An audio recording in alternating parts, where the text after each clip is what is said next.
엄마, 병원비 입금됐어요? 내가 그렇게 급하게 전화할 줄 몰랐다. 새벽 6시였다. 딸 지수의 전화를 받으며 나는 침대에서 일어났다. 아니, 정확히는 거실 소파에서 일어났다. 요즘 2년째 소파에서 자고 있다. 딸네 가족이 우리 집에 들어온 뒤로. 아, 그래. 어제 넣어놨어. 확인 좀 해봐요. 제 통장에 안 들어왔는데? 지수의 목소리는 차갑고 짜증 섞여 있었다. 아침 인사는커녕 안부 한마디도 없었다. 그저 돈 이야기뿐. 나는 68살 김미숙이다. 부산 해운대에서 40년간 식당을 운영했다. 새벽 4시에 일어나 밤 11시에 문 닫는 삶을 살았다. 그렇게 모은 돈으로 아파트를 샀고 딸 지수를 대학까지 보냈다. 의대는 아니었지만 4년제 대학 경영학과. 그것만으로도 충분히 자랑스러웠다. 남편은 15년 전 세상을 떠났다. 교통사고였다. 갑작스러운 이별이었다. 그 뒤로 나는 딸 하나만 보고 살았다. 식당 일이 힘들어도 딸 생각하면 버틸 수 있었다. 엄마가 좀 착각하신 것 같은데. 제 통장으로 넣으셔야죠. 왜 사위 통장에 넣어요? 아, 미안해. 엄마가 실수했나 보다. 실수가 아니었다. 분명히 지수 통장으로 넣었는데 또 다른 명목으로 돈을 요구하는 거였다. 지난달에는 아이들 학원비, 그 전달에는 차 할부금, 그 전에는 명절 용돈이라며 매달 200만 원씩은 꼬박꼬박 들어갔다. 식당을 정리한 지 3년이 됐다. 나이도 있고 허리도 아프고 무엇보다 딸이 그만하라고 했다. 엄마, 이제 그만 쉬세요. 우리가 모실게요. 엄마 집도 크고 우리 선생 완료되는데 같이 살면 좋잖아요. 그때는 정말 기뻤다. 딸이 효녀구나, 이제 외롭지 않겠구나 싶었다. 하지만 그건 착각이었다. 거실 벽시계가 6시 15분을 가리켰다. 나는 서둘러 부엌으로 갔다. 아침 준비를 해야 했다. 딸네 가족이 7시에 일어나는데 그 전에 모든 게 준비되어 있어야 했다. 쌀을 씻고 국을 끓이고 반찬을 내고 계란 프라이를 부쳤다. 사위 성민이가 좋아하는 김치찌개도 끓였다. 초등학교 5학년 손자 준호와 3학년 손녀 지민이의 도시락도 챙겼다. 정확히 7시에 식구들이 하나둘 일어났다. 엄마, 오늘 국이 너무 짜네요. 지수가 한 숟가락 떠먹더니 인상을 찌푸렸다. 아, 그래? 엄마가 간을 좀 잘못 봤나 보다. 요즘 엄마 요리 솜씨가 예전만 못한 것 같아요. 나이가 드시니까 입맛도 변하시나? 가슴이 철렁했다. 40년간 식당을 운영하며 손님들에게 솜씨가 일품이라는 소리를 듣던 내가 이제 딸에게 요리를 못한다는 소리를 듣고 있었다. 미안해. 다음에는 더 신경 쓸게. 사위 성민이는 아무 말도 하지 않았다. 그냥 스마트폰만 보며 밥을 먹었다. 나와 눈도 마주치지 않았다. 할머니, 저 오늘 도시락 안 가져갈래요. 급식 먹을래요. 손자 준호가 말했다. 왜? 할머니가 준비한 건데. 친구들이 도시락 싸오는 애들 놀려요. 급식이 더 맛있대요. 그 말을 듣는 순간 뭔가 무너지는 기분이었다. 나는 새벽부터 일어나 정성껏 도시락을 쌌는데 손자는 그걸 부끄러워했다. 그래, 알았어. 할머니가 몰랐네. 식탁에 앉아서도 나는 밥을 먹지 못했다. 식구들이 다 먹고 나가야 내 차례였다. 접시를 치우고 설거지를 하고 나서야 식은 밥을 물에 말아 먹었다. 그게 요즘 내 일상이었다. 식당을 운영할 때는 그래도 내가 주인이었다. 손님들이 감사하다고 맛있다고 말해줬다. 하지만 지금은 누구 하나 고맙다는 말을 하지 않았다. 설거지를 끝내고 거실 청소를 시작했다. 진공 청소기를 돌리고 걸레질을 하고 화장실을 닦았다. 그리고 빨래를 돌렸다. 하루에 2번은 돌려야 했다. 내 식구 빨래가 어마어마했다. 허리가 끊어질 것 같았다. 요즘 병원에서 디스크 진단을 받았다. 의사 선생님이 무리하지 말라고 했다. 하지만 집안일을 누가 하겠는가? 딸은 회사 다니느라 바쁘고 사이도 마찬가지였다. 오전 11시 겨우 한숨 돌리고 앉았을 때 지수가 전화했다. 엄마, 오늘 저녁에 손님 오시는데 좀 특별하게 준비해 주세요. 회사 상사님이거든요. 알았어. 뭐가 좋을까? 갈비찜이랑 전이랑 여러 가지 준비해 주세요. 잘해야 승진하거든요. 전화를 끊고 나는 한숨을 쉬었다. 갈비찜을 만들려면 장을 봐야 했고 오후 내내 부엌에서 보내야 했다. 하지만 딸이 부탁하는 건데 거절할 수 없었다. 마트에 가서 갈비 2kg를 샀다. 채소도 사고 양념 재료도 샀다. 계산대에서 카드를 걷는데 11만 원이 나왔다. 한 달 생활비가 딸에게서 나오는 50만 원뿐인데 벌써 3주 차에 거의 다 쓴 상태였다. 집으로 돌아와 오후 내내 요리를 했다. 갈비찜, 파전, 김치전, 샐러드, 탕수육까지. 손이 부르트고 허리는 끊어질 것 같았지만 딸을 위해서라면 참을 수 있었다. 저녁 7시 손님이 왔다. 50대 중반으로 보이는 남자였다. 지수는 평소와 다르게 밝게 웃으며 손님을 맞았다. 어머니, 인사드리세요. 저희 부장님이세요. 아, 안녕하세요. 나는 공손하게 인사했다. 부장님은 나를 한번 쳐다보더니 고개를 끄덕였을 뿐이었다. 어머님, 요리 솜씨가 대단하시네요. 식당 하셨다고 들었는데, 네, 오래전 일이에요. 그래도 솜씨는 여전하시네요. 이 갈비찜 정말 맛있습니다. 그 말을 듣고 가슴이 뭉클했다. 오랜만에 듣는 칭찬이었다. 하지만 그 순간도 잠시 지수가 나를 부엌으로 불렀다. 엄마, 부장님 앞에서 너무 나서지 마세요. 그냥 주방에 계세요. 아, 그래. 알았어. 나는 다시 부엌으로 들어갔다. 그곳에서 설거지를 하며 거실에서 들려오는 웃음소리를 들었다. 다른 손님 앞에서는 그렇게 밝게 웃는데 나한테는 왜 그렇게 차가울까? 손님이 돌아간 뒤 지수가 만족스러운 표정으로 말했다. 엄마, 오늘 잘하셨어요. 부장님이 음식 정말 맛있다고 하셨어요. 그래, 다행이다. 근데 엄마, 아까 너무 나서신 것 같아요. 손님 앞에서는 좀 조심하세요. 그 말을 듣는 순간 가슴이 철렁했다. 나는 손님 앞에 나간 것도 아니었다. 그저 인사만 했을 뿐인데. 그날 밤 소파에 누워 천장을 바라보며 생각했다. 나는 지금 이 집에서 뭘까? 엄마일까 가정부일까? 딸은 나를 사랑하는 걸까? 아니면 그냥 필요해서 같이 사는 걸까? 그 답을 찾을 수 없어서 나는 그냥 눈을 감았다. 내일도 새벽 6시에 일어나야 했으니까. 엄마, 이거 뭐예요? 어느 날 오후 지수가 손에 통장을 들고 나타났다. 내 통장이었다. 그게 뭐가 문제니? 문제가 아니라 엄마 통장에 돈이 왜 이렇게 없어요? 3년 전에 식당 정리하고 1억 5천이었잖아요. 지금 2천만 원밖에 안 남았는데? 가슴이 철렁 내려앉았다. 나는 통장을 감춰뒀었는데 지수가 어떻게 찾았는지 모르겠다. 그게 생활비도 쓰고 너희 도와주느라 그랬지. 생활비요? 엄마는 식비 빼고 쓸 데가 뭐가 있어요? 병원비도 제가 다 내드렸잖아요. 나는 할 말이 없었다. 사실 병원비는 지수가 낸 적이 없었다. 지난 3년간 매달 지수에게 200만 원씩 주었고 명절이나 아이들 학원비, 차 할부금 등등 이런저런 명목으로 돈을 요구할 때마다 줬다. 계산해 보니 3년간 거의 1억 원 넘게 나간 것 같았다. 엄마, 솔직히 말씀하세요. 돈 어디 썼어요? 너한테 줬잖아. 저한테요? 언제요? 매달 200만 원씩. 그리고 학원비, 차 할부금. 지수의 얼굴이 굳어졌다. 그게 제가 요구한 건 아니잖아요. 엄마가 알아서 주신 거고, 그리고 그 돈이 전부 저한테 간 것도 아니에요. 생활비로 쓴 거잖아요. 생활비? 지수네 가족이 우리 집에 들어온 뒤로 모든 식비와 관리비는 내가 냈다. 지수는 한 푼도 내지 않았다. 지수야, 엄마가 너한테 준 돈이. 엄마, 이제 그만하세요. 노후 대비 안 하시고 이러시면 나중에 어쩌려고요? 그 말을 듣는 순간 눈물이 핑 돌았다. 나는 딸을 위해 모든 것을 쏟아부었는데 딸은 나를 부담으로 여기고 있었다. 지수야, 엄마가. 엄마, 앞으로는 돈 관리 좀 하세요. 요양원 들어가시려면 돈이 많이 필요해요. 요양원?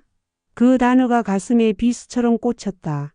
지수야, 엄마를 요양원에 보내려고? 아니에요. 그게 아니라 나중을 대비하라는 거죠. 엄마도 나이가 있으시잖아요. 지수는 그렇게 말하고 방으로 들어갔다. 나는 그 자리에 멍하니 서 있었다. 그날 밤 나는 잠을 이룰 수 없었다. 요양원이라는 단어가 머릿속에서 맴돌았다. 딸이 정말 나를 요양원에 보내려는 걸까? 며칠 뒤 나는 병원에 갔다. 허리 통증이 점점 심해졌기 때문이다. MRI를 찍고 결과를 기다렸다. 디스크가 심각합니다. 수술을 고려해야 할 것 같습니다. 의사 선생님의 말에 가슴이 철렁했다. 수술이요? 네. 이 상태로 계속 방치하시면 나중에 걷지 못할 수도 있습니다. 수술비는 얼마나 하나요? 보험 적용하면 500만 원 정도 될 겁니다. 500만 원. 지금 내 통장에 남은 돈은 2천만 원. 수술하고 나면 1,500만 원밖에 안 남는다. 집으로 돌아와 지수에게 말했다. 지수야, 엄마가 허리 수술을 해야 할 것 같아. 수술이요? 왜요? 디스크가 심해서 의사 선생님이 수술하라고 하셨어. 그럼 하세요. 지수는 태연하게 말했다. 걱정하는 기색도 없었다.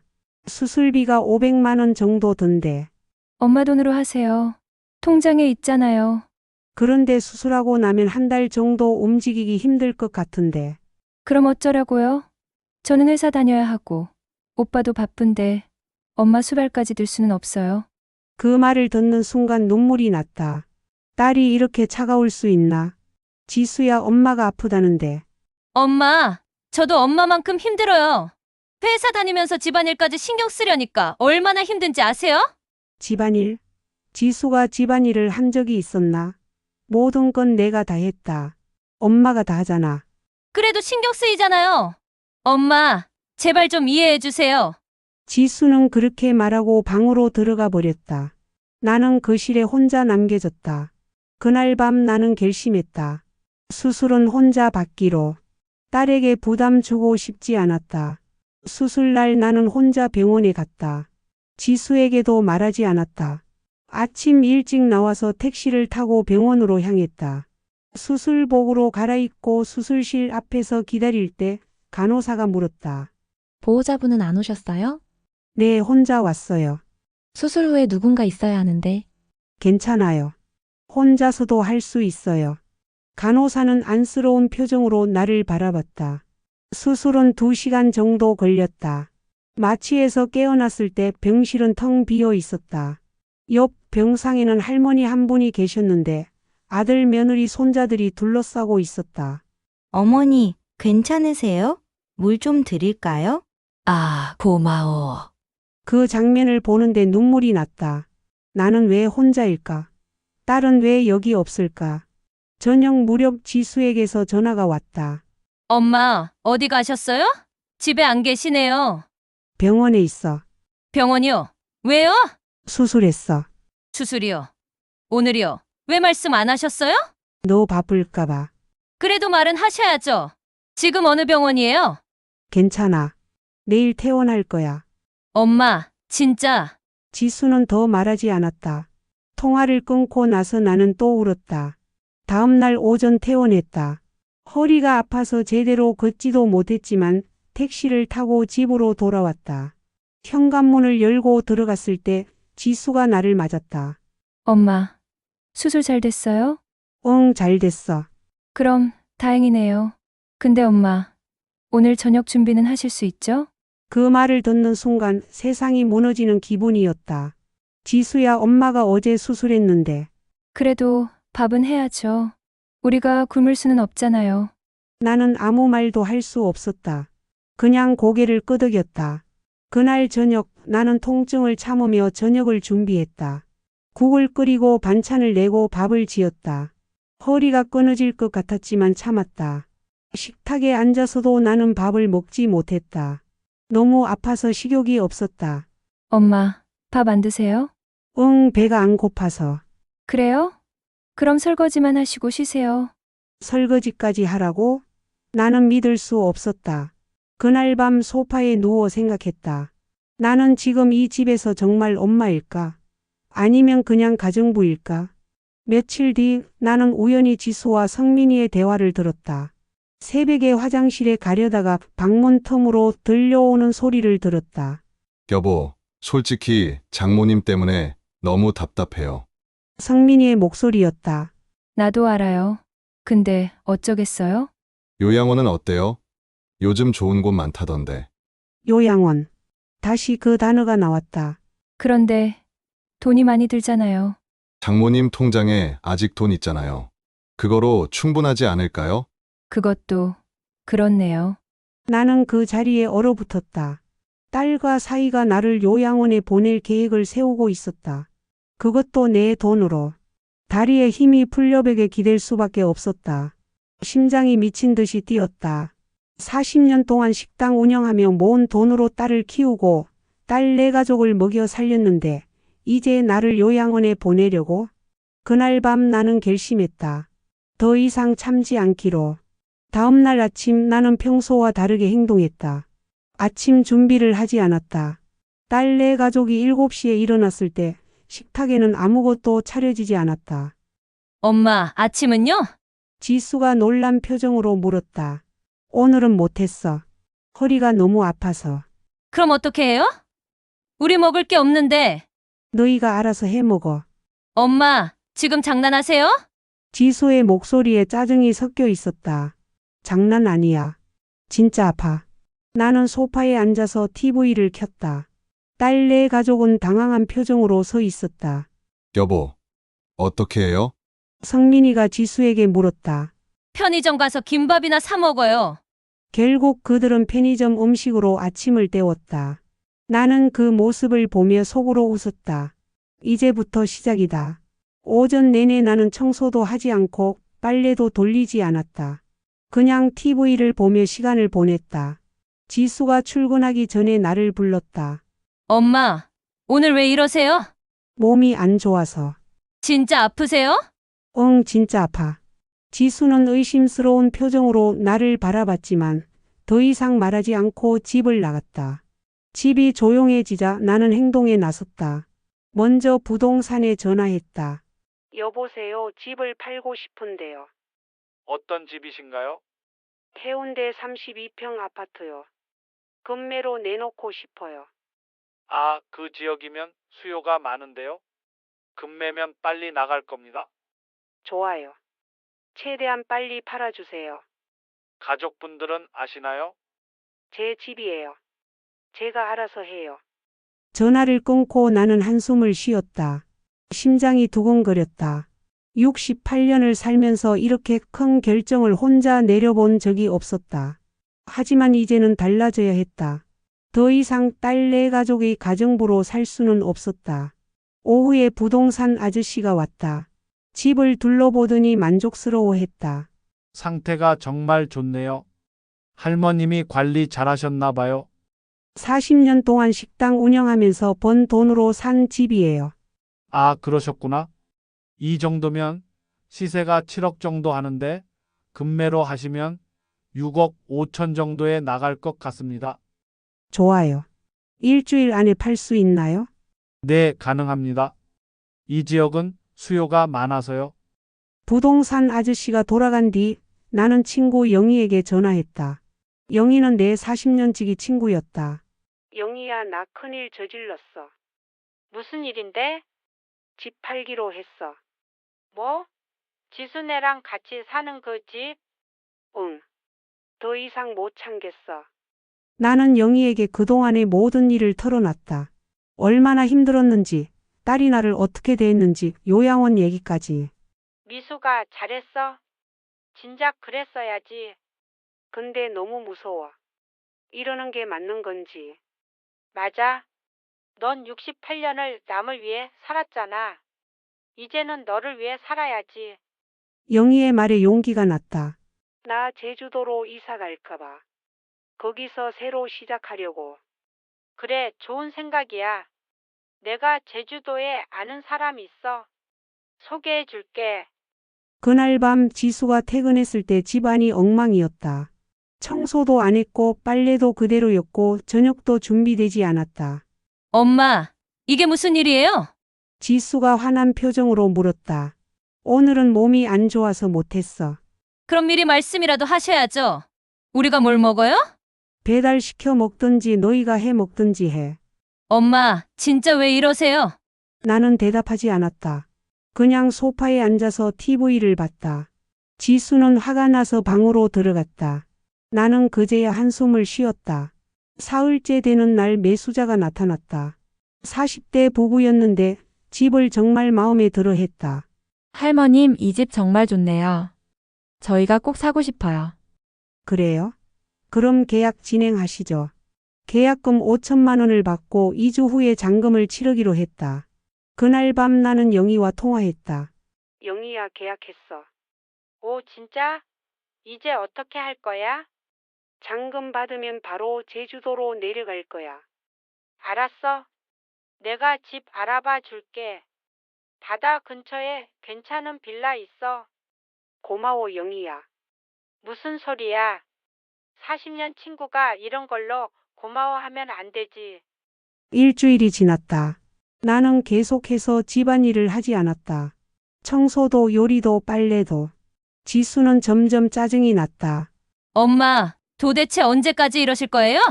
몸이 안 좋으니까 어쩔 수 없잖아. 병원 가보세요. 진짜 아픈 건지 확인이라도 하고. 병원은 갔어. 디스크 수술했잖아. 그게 언제인데요? 벌써 한 달 넘었잖아요. 나는 대답하지 않았다. 지수는 한숨을 쉬며 방으로 들어갔다. 그날 밤 나는 조용히 짐을 쌌다. 내 옷가지와 몇 가지 물건들만. 많지 않았다. 40년을 살았는데 정작 내 것은 별로 없었다. 이틀 후 잔금을 받았다. 6억 5천만 원. 내 통장에 남은 2천만 원과 합치니 6억 7천만 원이 됐다. 나는 제주도에 있는 빌라를 샀다. 바다가 보이는 작은 집이었다. 1억 5천만 원. 남은 돈은 5억 2천만 원. 이제 준비가 끝났다. 잔금을 받은 다음 날 나는 이사센터에 연락했다. 내일 아침 7시에 와주세요. 네, 알겠습니다. 그리고 그날 저녁 나는 지수에게 아무 말도 하지 않았다. 평소처럼 소파에 누워 TV를 봤다. 다음 날 새벽 6시 나는 일어나서 마지막 청소를 했다. 내가 쓴 공간만. 그리고 조용히 짐을 챙겼다. 7시 정각 이사센터 기사님들이 왔다. 할머니, 짐이 이게 다예요. 네, 이게 전부예요. 보통 오래 사신 분들은 짐이 많은데 정말 적으시네요. 그동안 나를 위해서는 산 게 없어서요. 기사님이 안쓰러운 표정으로 나를 바라봤다. 바로 그때 지수가 일어났다. 엄마, 아침에 뭐 하시는 거예요? 지수가 놀란 표정으로 거실로 나왔다. 이사 짐들을 보고 얼굴이 창백해졌다. 엄마, 이게 뭐예요? 이사가 이사요? 어디로요? 제주도로. 제주도요? 갑자기 무슨 소리예요? 성민이와 아이들도 나왔다. 모두 어리둥절한 표정이었다. 엄마, 설명 좀 해주세요. 무슨 일이에요? 나는 심호흡을 하고 말했다. 지수야, 엄마가 이 집 팔았어. 네. 집을 팔았다고요? 응. 2주 전에 계약했고 어제 잔금 받았어. 그럼 우리는요? 우리는 어떻게 해요? 너희가 알아서 해. 지수의 얼굴이 새하얗게 변했다. 엄마, 지금 장난하시는 거예요? 저희한테 미리 말 한마디도 안 하시고? 너희도 나한테 요양원 보낸다는 얘기 미리 안 했잖아. 그 말에 지수와 성민이 얼어붙었다. 그걸 어떻게 아셨어요? 들었어. 너희가 나를 요양원에 보내려고 계획하는 거. 엄마, 그건 오해예요. 저희가 오해가 아니야. 내 돈으로 요양원 보내려고 했잖아. 성민이가 난처한 표정으로 말했다. 장모님, 저희가 그런 뜻이 아니었어요. 그럼 무슨 뜻이었는데? 솔직히 말해봐. 너희는 나를 가족으로 본 적 있어? 지수가 울먹이며 말했다. 엄마, 왜 이러세요? 저희가 잘못한 게 있으면 말씀하세요. 잘못한 게 뭔지 정말 모르겠어. 나는 그동안 참았던 모든 것을 쏟아냈다. 3년 동안 나는 너희 가정부였어. 아침마다 6시에 일어나서 밥 차리고 청소하고 빨래하고. 내 허리가 왜 이렇게 됐는지 알아? 엄마, 그리고 너희는 나한테 고맙다는 말 한마디 한 적 있어? 내가 아플 때 병원에 함께 간 적 있어? 그건 저희가 바빠서. 바빠? 그래, 너희는 바쁘지. 회사 다니느라 아이들 키우느라. 근데 나는 안 힘들어? 지수가 눈물을 흘렸다. 엄마, 죄송해요. 제가 잘못했어요. 이제 와서 사과해도 소용없어. 나는 더 이상 너희 가정부로 살고 싶지 않아. 그럼 저희는 어떻게 해요? 갑자기 나가라고 하시면. 너희가 알아서 해. 이 집 새 주인이 이번 주 토요일에 들어온대. 그 전에 나가면 돼. 이번 주 토요일이요? 3일밖에 안 남았는데요. 나도 3년 동안 참았어. 3일 정도는 참을 수 있을 거야. 성민이가 화를 내며 말했다. 장모님, 이건 너무 하시는 거 아닙니까? 저희한테 미리 말씀이라도 하셨어야죠. 내가 너무해. 3년 동안 공짜로 얹혀 살면서 나한테 가정부 취급한 너희가 더 하지 않았어? 공짜요? 저희가 생활비 냈잖아요. 생활비? 언제? 한 푼이라도 낸 적 있어? 성민이는 할 말이 없었다. 그럼 엄마는 뭐 얼마나 쓰셨다고요? 지수가 소리쳤다. 너희가 돈 달라고 할 때마다 다 줬어. 학원비, 차 할부금, 명절 용돈 뭐 이런저런 핑계로. 그래도 이렇게까지 하실 필요는. 필요 있어. 너희가 나를 요양원에 보내려고 했잖아. 그것도 내 돈으로. 그 말에 모두 침묵했다. 손자 준호가 조용히 물었다. 할머니 진짜 가시는 거예요? 응, 할머니는 이제 제주도에서 새로 살 거야. 할머니 없으면 우리 어떻게 해요? 그 말을 듣는 순간 가슴이 아팠다. 하지만 나는 마음을 굳게 먹었다. 너희는 엄마 아빠가 돌봐줄 거야. 할머니는 이제 할머니 인생을 살아야 해. 손녀 지민이가 울기 시작했다. 할머니 가지 마세요. 지민이가 내 품에 안겼다. 눈물이 났지만 참았다. 할머니는 가야 해. 미안해. 이사 기사님들이 짐을 다 실었다. 할머니 준비 다 됐습니다. 알겠습니다. 가요. 나는 마지막으로 집을 둘러봤다. 40년 동안 식당 운영하며 모은 돈으로 산 집. 하지만 이제는 내 집이 아니었다. 엄마, 정말 가시는 거예요? 지수가 마지막으로 물었다. 응, 엄마는 가. 엄마. 그리고 지수야, 앞으로는 너희끼리 잘 살아. 엄마한테 연락하지 마. 엄마! 나는 돌아보지 않고 집을 나섰다. 뒤에서 지수의 울음소리가 들렸지만 나는 멈추지 않았다. 엘리베이터를 타고 내려가면서 눈물이 났다. 하지만 후회는 없었다. 이제 시작이다. 내 인생의 새로운 시작. 비행기가 제주도 땅에 닿았을 때 나는 새로운 공기를 느꼈다. 공항을 나서자 바다 냄새가 코끝을 스쳤다. 오랜만에 맡아보는 자유의 냄새였다. 택시를 타고 새 집으로 향했다. 친구 영희가 알아봐 준 바다가 보이는 빌라였다. 할머니, 여기에요. 기사님이 알려준 곳에 내렸다. 2층짜리 작은 빌라. 내 집은 1층이었다. 문을 열고 들어가자 작지만 아늑한 공간이 펼쳐졌다. 거실 창문을 열자 바다가 보였다. 푸른 바다. 끝없이 펼쳐진 자유. 와. 저절로 감탄이 나왔다. 이사 짐을 풀고 집을 정리하는데 영희에게서 전화가 왔다. 미수가 잘 도착했어? 응, 지금 집 정리하고 있어. 집은 마음에 들어? 응, 정말 좋아. 바다가 보여. 다행이다. 내일 내가 놀러 갈게. 같이 저녁 먹자. 고마워, 영희야. 그날 밤 나는 처음으로 내 집 내 침대에서 잤다. 소파가 아니라 침대에서. 얼마나 오랜만인지 모른다. 편하게 누워서 자는 게. 새벽에 눈을 떴다. 습관적으로 일어나려다가 멈췄다. 아, 이제 아침 준비 안 해도 되는구나. 그 생각에 다시 누웠다. 그리고 편하게 잤다. 오전 9시에 일어났다. 68년을 살면서 이렇게 늦게 일어난 적이 처음이었다. 커피를 내리고 창가에 앉았다. 바다를 보며 커피를 마시는 이 순간이 얼마나 행복한지. 이게 인생이구나. 저절로 말이 나왔다. 오후에 영희가 왔다. 미수가. 영희야. 우리는 40년 만에 처음 만난 것처럼 반가워했다. 집 정말 좋다. 너 잘 골랐어? 내가 골라준 거잖아. 그래도 내가 결정한 거지. 용기 낸 거 정말 대단해. 영희와 함께 근처 식당에서 저녁을 먹었다. 회를 먹으며 소주를 마셨다. 미수가 지수한테서 연락 왔어. 아니, 안 왔어. 올 것 같아. 모르겠어. 근데 와도 받지 않을 거야. 그래, 잘한 거야. 이제는 내 인생 살아야지. 소주잔을 부딪히며 우리는 웃었다. 일주일이 지났다. 나는 매일 아침 바닷가를 산책했다. 파도 소리를 들으며 걷는 것이 이렇게 좋을 줄 몰랐다. 산책하다가 동네 할머니들을 만났다. 어머, 새로 오신 분이네요. 네, 일주일 전에 왔어요. 어디서 오셨어요? 부산에서요. 아이고, 멀리서 오셨네.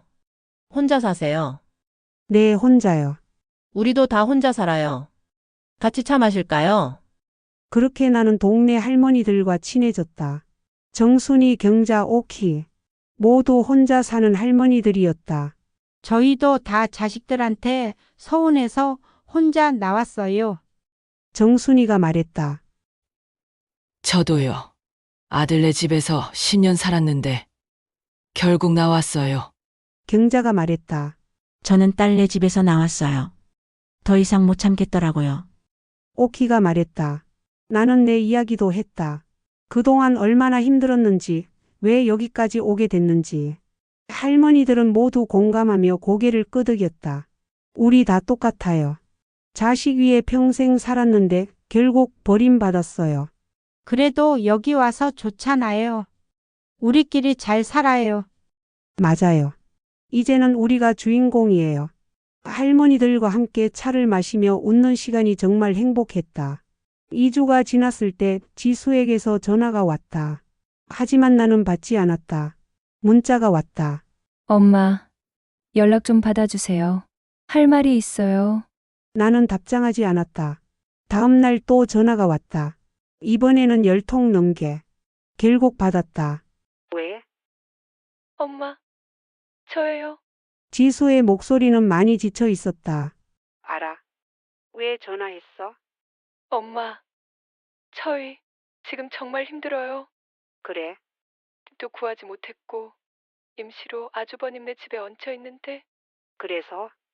엄마, 도와주실 수 없어요? 그 말을 듣는 순간 웃음이 나왔다. 도와달라고? 네. 엄마, 제발요. 저희 정말. 지수야. 네, 나는 이제 너희 엄마가 아니야. 엄마. 3년 동안 나를 가정부로 부렸잖아. 이제 와서 엄마라고 부르지 마. 엄마, 제가 잘못했어요. 정말 죄송해요. 사과는 필요 없어. 나는 이제 내 인생 살 거야. 너희도 너희 인생 알아서 살아. 엄마. 나는 전화를 끊었다. 손이 떨렸다. 하지만 후회는 없었다. 그날 밤 나는 오랜만에 편하게 잤다. 한 달이 지났다. 나는 제주도 생활에 완전히 적응했다. 매일 아침 바다를 보며 커피를 마시고 산책을 하고 할머니들과 차를 마시고 저녁에는 책을 읽거나 TV를 봤다. 간단하지만 행복한 일상이었다. 어느 날 동네 할머니 정순이가 제안했다. 우리 같이 요리 교실 다닐까요? 요리 교실이요?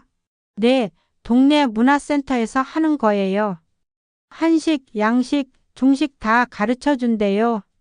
재밌겠네요. 그렇게 나는 할머니들과 함께 요리 교실에 다니기 시작했다. 68살에 처음으로 내가 원해서 하는 공부였다. 선생님은 젊은 여자 셰프였다. 할머님들, 오늘은 파스타를 만들어 볼 거예요. 파스타? 나는 평생 식당 운영하면서도 파스타는 만들어 본 적이 없었다. 이렇게 면을 삶고 소스를 만들고. 선생님의 설명을 들으며 따라했다. 처음에는 서툴렀지만 점점 익숙해졌다. 할머님, 정말 잘 하시네요. 선생님이 칭찬했다. 정말요? 네, 손놀림이 정말 좋으세요. 오래 요리하셨죠? 네, 40년 동안 식당 운영했어요. 와, 대단하시네요. 칭찬을 들으니 기분이 좋았다. 오랜만에 듣는 진심 어린 칭찬이었다. 요리 교실이 끝나고 할머니들과 함께 만든 파스타를 먹었다. 와, 정말 맛있다. 미숙이 할머니가 제일 잘 만들었어요. 할머니들이 칭찬했다. 아니에요, 다들 잘 만드셨어요.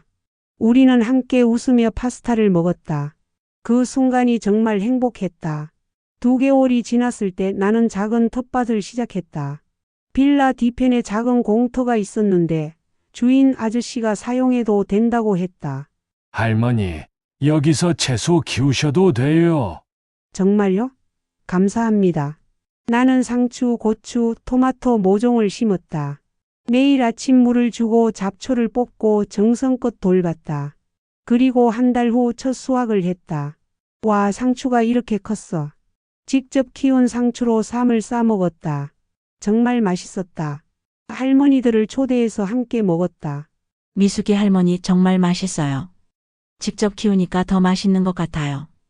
우리는 함께 쌈을 싸 먹으며 이야기꽃을 피웠다. 우리 다 행복하네요. 정순이가 말했다. 맞아요. 자식들 눈치 안 보고 사니까 정말 좋아요. 경자가 말했다. 우리가 주인공인 삶이니까요. 오키가 말했다. 나도 고개를 끄덕였다. 맞아요. 이제는 우리가 주인공이에요. 3개월이 지났을 때 지수가 제주도까지 찾아왔다. 초인종이 울렸다. 문을 열자 지수가 서 있었다. 엄마, 지수는 많이 야위어 있었다. 얼굴도 어둡고 눈에는 다크스클이 가득했다. 왜 왔어? 엄마. 제발 얘기 좀 해요. 나는 한숨을 쉬고 문을 열어줬다. 지수가 집 안으로 들어왔다. 작은 집을 둘러보더니 눈물을 흘렸다. 엄마, 여기서 혼자 사세요? 응. 불편하지 않으세요? 전혀. 오히려 편해. 지수는 소파에 앉았다. 나는 차를 끓여줬다. 고마워요, 엄마. 그래서 왜 왔어? 지수는 한참 동안 말을 하지 못했다. 그러더니 울기 시작했다. 엄마, 저 정말 죄송해요. 그동안 제가 너무했어요. 이제 와서 사과해도 소용없어. 알아요. 근데 그래도 말하고 싶었어요. 엄마한테 얼마나 미안한지. 지수는 눈물을 닦으며 말을 이었다. 엄마가 떠나고 나서야 알았어요. 엄마가 얼마나 많은 일을 하셨는지. 저는 당연하게 생각했어요. 엄마니까 당연히 해주시는 줄 알았어요. 그래. 근데 직접 해보니까 정말 힘들더라고요. 아침 준비, 청소, 빨래, 저녁 준비. 매일 반복되는 일들이 이렇게 힘든지 몰랐어요. 이제 알았구나. 그리고 아주버님 집에서 얹혀 살다 보니 우리가 어머니께 어떻게 했는지 그대로 느끼게 됐어요. 매 끼니가 눈치였고 설거지 하나에도 미안함이 따라붙고 아이들이 낯선 집에서 잠 못 자는 날이 이어졌어요. 그제야 알았어요. 엄마가 우리와 살 때 어떤 마음이었는지. 나는 차를 한 모금 마셨다. 라벤더 향 파우치에서 은은한 냄새가 났다.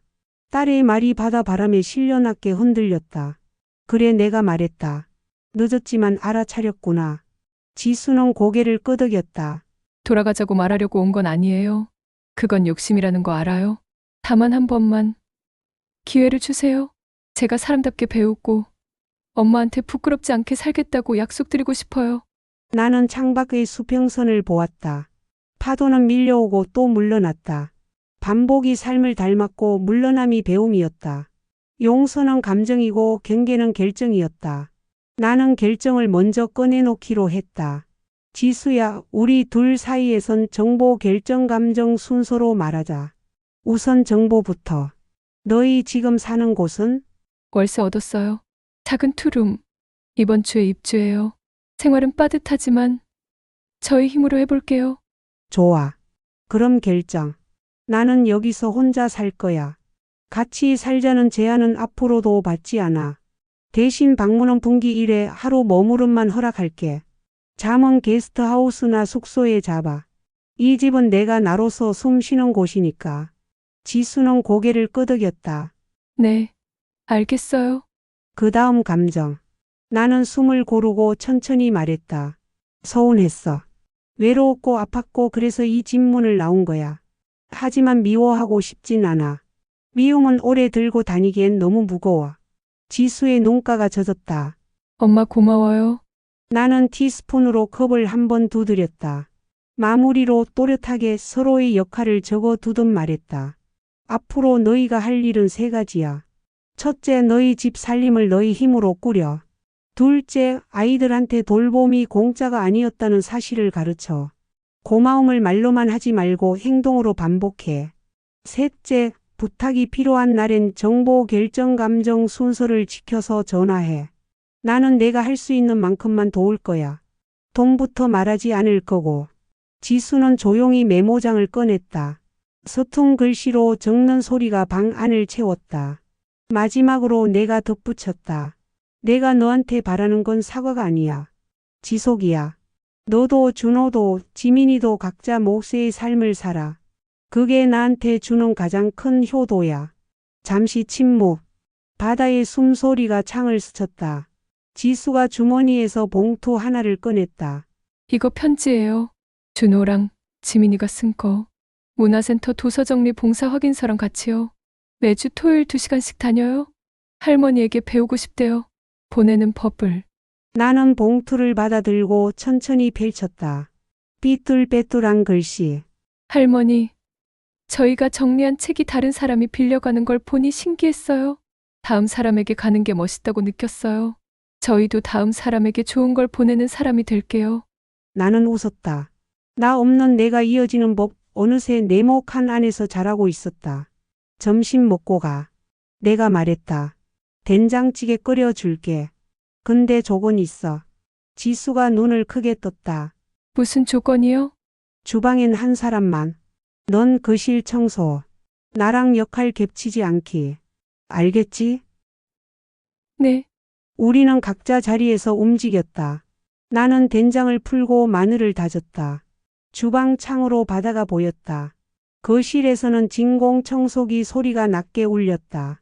소리와 냄새가 집안에서 부딪히지 않고 겹치지 않게 흐르는 것만으로도 평화가 만들어졌다. 식탁에 찌개를 올렸다. 김이 올라왔다. 지수는 숟가락을 들기 전 두 손을 모았다. 엄마, 잘 먹겠습니다. 그리고 고맙습니다. 그래, 먹자. 국물 한 숟갈이 목을 타고 내려갔다. 짜지도 싱겁지도 않았다. 딱 내가 좋아하는 농도였다. 누군가의 입맛을 맞추느라 수없이 고쳤던 간이 아니라 내가 정한 맛. 그 맛을 딸이 따라 한 숟갈로 고개를 끄덕였다. 점심이 끝난 뒤 지수는 현관에서 신발을 신었다. 문 앞에서 멈춰 다시 나를 바라봤다. 엄마, 다음 달 둘째 주 토요일에 다시 올게요. 오전 11시. 아이들과 같이 3시간 머물고 갈게요. 좋아. 그때는 아이들이 직접 만든 반찬 하나씩 가져오게 해. 중요한 건 결과보다 과정이야. 엉망이어도 괜찮아. 지수는 웃었다. 네. 문이 닫히고 집은 다시 조용해졌다. 나는 싱크대를 정리하고 라벤더 파우치를 접어 기억 상자에 넣었다. 그 옆 칸에는 새로 들어간 것이 하나 있었다. 손글씨로 적은 작은 메모. 경계는 벽이 아니라 다리의 폭이다. 바닷가로 나갔다. 파도는 여전히 밀려오고 물러났다. 빛나는 물비늘 사이로 까치 한 마리가 날았다. 나는 모래 위에 짧게 적었다. 오늘의 한 줄. 버리는 법이 아니라 보내는 법. 그리고 아주 작게 하나 더. 계속 배우는 중. 돌아오는 길 휴대폰이 울렸다. 문자 하나. 엄마, 오늘 고마웠어요. 지속으로 보여드릴게요. 다음 달에 봬요. 지수 올림. 나는 확인만 눌렀다. 말은 짧게, 지속은 길게. 내 삶의 새로운 규칙이었다. 집에 도착해 현관 열쇠를 돌렸다. 딸깍. 그 소리가 예전의 문 닫힘이 아니라 내 자리로 들어오는 소리라는 걸 이제 안다. 문을 닫고 커튼을 반쯤 걷었다. 햇빛이 먼지를 데웠다. 부드러운 냄새가 났다. 숨이 가볍게 들고 났다. 나는 내 자리에 앉았다. 주머니에서 작은 열쇠고리를 꺼냈다. 집의 열쇠와 마음의 열쇠. 하나는 금속, 하나는 보이지 않았다. 둘 다 내 것이었다. 이제야 진짜 자유의 모양을 알 것 같았다.